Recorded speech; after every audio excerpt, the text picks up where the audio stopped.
guys. I want to talk to you real quick about loops. It's going to be on the shorter side. I want to dive into some more examples. So we're going to go through a bunch of quick notes. Got a lot of notes in Blackboards to check out there. Why do we need loops? Well, we need loops in order to go back and go over a repetitious structure that we've built. If we have a body of code that we've put in there, it's a conditional body of code, and we need that to be executed multiple times. We need to use a loop in order to make that happen. Hypothetical situation here, but what happens when you tell your user to do something like enter in a username and they put in invalid characters? Now, what could be the invalid character? That could be the numbers. Okay, we say numbers are not allowed in a username. Okay, we'll just hypothetically say that. Should your program just end, or should it prompt to perform that action again? And we'll argue that yes, it should prompt for you to put in input until you enter in the proper username. You shouldn't just crash the whole thing or just say, well, I'm kicking you out to desktop. Imagine if you're the next brilliant engineer on World of Warcraft, or say something like that, and then a character goes and tries to make a username. Now, the rule of World of Warcraft is that everyone else has the username you want. That's the rule. So when you log in, you're creating a character, and then you make the username, and you want your username to be something like Kickaxe or something like that. Of course, it's going to be taken. Okay, so you sit there and you keep entering in usernames until you get the username you want, right? And that's because it's looping around and around, and it keeps asking you, nope, username is taken. Keep trying. Okay. So that's what we're doing. We're evaluating a condition, and it's checking to see, hey, do I already have a user with that username? And if so, well, run this conditional code here, which is get a new username. And it's going to keep doing that over and over while this condition is true. If nobody else has that username, then hey, it's false, and it's going to continue on. You can go then pick whatever else you need to pick in order to play the game. Okay, so there's 3 types of loops that we're going to explore, 2 of which we're going to do this week, and then next week we're going to check out the for loop. We're going to check out the while loop, and we're going to check out the do while loop this week. So what is the while loop? The while loop is going to keep executing the body of the code. Okay, it's a body of code that you build, and it's going to be just like our decision statements that we've been building. Okay, and it's going to keep executing that as long as the test expression that it tests first is true. Okay, now this is a pre-test style loop. There's going to be 2 different types of loop styles that we're going to be testing. We're going to be testing the pre-test and the post-test. What's the difference between the 2?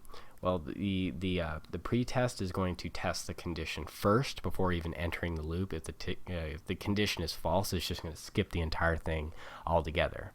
Okay, so that's the difference between that. So again, while loop, pre-test will execute and keep executing until the test expression is met. And we'll keep executing the body of the loop. If it's false, it will skip over either the next iteration, or if it's its first time and it's already false, then it just doesn't even run. So if by chance, if you pick that username that nobody else has, hey, then don't even bother. It's false. Nothing runs and tells you to enter in a new username. It's skipped altogether. To do this, we need to use the keyword while. It's lowercase while followed by the conditional, which is in parentheses. So it's just like the if statement, and the body of the conditional code is enclosed in curly braces.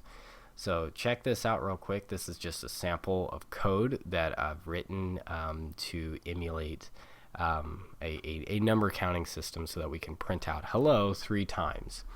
We created a number. It's an integer. Then we use a while loop, and notice this looks just like an if statement, except it just says while. And that's exactly right. It looks very much like that same structure. So it's not going to be something that's intimidating for you to approach. All it is using the keyword while, give it a Boolean test condition, and this must resolve to either true or false. So just like decision statements that we've been looking at thus far. curly braces enclose all of the code that's going to be the conditional body of code. And in this here, as long as this condition is met, this is true, then it's going to see out hello.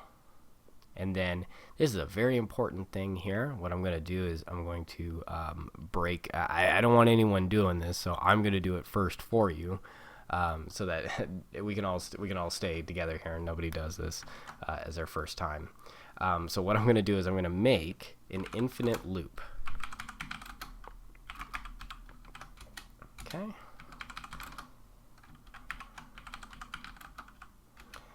While number is less than 3,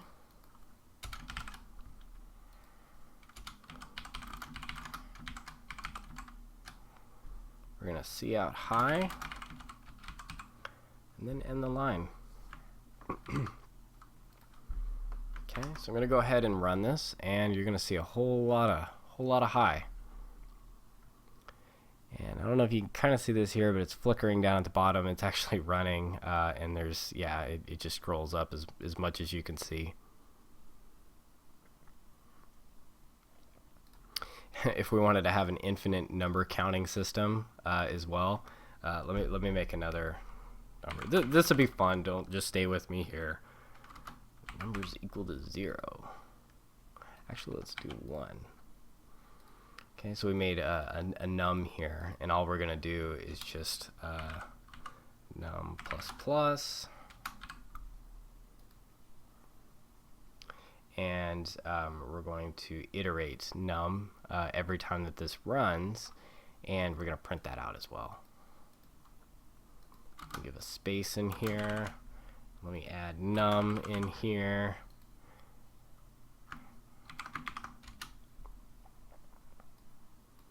By the time I drug the window here, we're already on 23,000 times that this is run, 35,000, 40,000, 50,000. Are you not entertained? Look at that. 78,000, 80,000 times. And that's because we're never moving the number here towards the bounds of the loop. And this is what's considered the bounds. It's the test condition that causes this to be false. So what would cause this to be false? Well, if instead of iterating num, we'll get rid of num here. We've had our fun. We were to get rid of num, and instead of iterating num, we iterated number. Okay, now every time we run this, we're going to be incrementing this towards the bounds here, which the bounds is 3. And as soon as it crosses the bounds, it's false, and it's going to stop. And I've lost my code. Where's my code?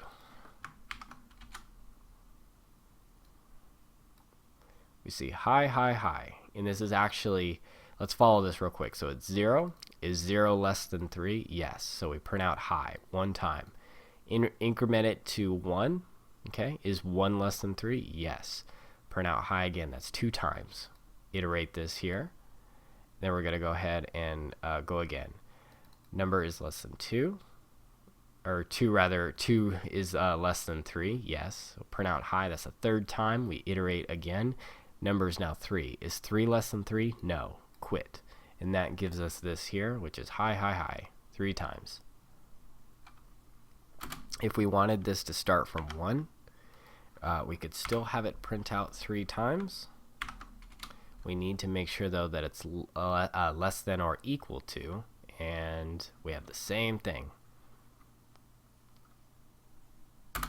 Cool. So that is making sure that we're moving this towards our bounds. Now, we could have another scenario where we have number, and we maybe see in from our user a number. Okay? We could say, while number is not equal to, and let's pick a number. Let's pick lucky number 7, right? Let's say I don't like that number. Pick again. And let's go ahead and make another CN statement for number. Let's run this program now, and here we're going to enter in 1, 5, 2, 89, 6, finally 7. Oh, it likes that number, so we have continued on, and it has exited the program. Okay. Now, if something very important, and I'm gonna bust this whole program up right now, so don't get attached to it. Something very important is that you could build all of this crazy elaborate logic in here, crazy elaborate stuff. But you need to make sure that it's all sound. The logic is all sound. Okay. What do I mean by that? Well, say if you had a number, and you wanted to pick a number between, well. Let's think about this real quick. Let's think about picking a number between a range. So we have a range of number, and the thing that we can be susceptible to with these number ranges here is we could actually approach what is considered the impossible condition or the unavoidable condition. And say if we had number is greater than, let's say, 21. Okay, 21, or number is less than 30. Excuse me. So if we had a number that was greater than 21 or number is less than 30, and we'll say this is the age to get into the hottest new nightclub somewhere, whatever. As long as you're over 21 and less than 30, you're good. You can get in. Okay, that's our prerequisite here. But let's look at our logic real quick. So if we had a number that was greater than 21 or a number that was less than 30, we're okay, right? Well, this is gonna bust real quick here. If we put in 1, we see enter. Well, that's not good, because, well, I have my CN statement down here. It's not good because we don't want it to be 1, but that's the problem here. 1 is less than 30, so this side is true, and because it's an or, as long as one of these, so this is true here, as long as one side is true, this will execute. We know this from our decision statement. So you want to make sure that when you're testing this, you're actually using the right operator. Now, with this sort of number range, you're probably looking for the AND, okay? Because the AND would allow us to put in 1, okay, and we skip over it. There's nothing to see here. Keep moving on. You're too young, or inversely, you're too old. But if you're 22, you get to enter all day infinitely long. Now, this was a really really crazy analogy that I just kind of drug you guys through, but I wanted you to make sure that you're not being susceptible to infinite loops or some crazy structure because you're using the wrong operators.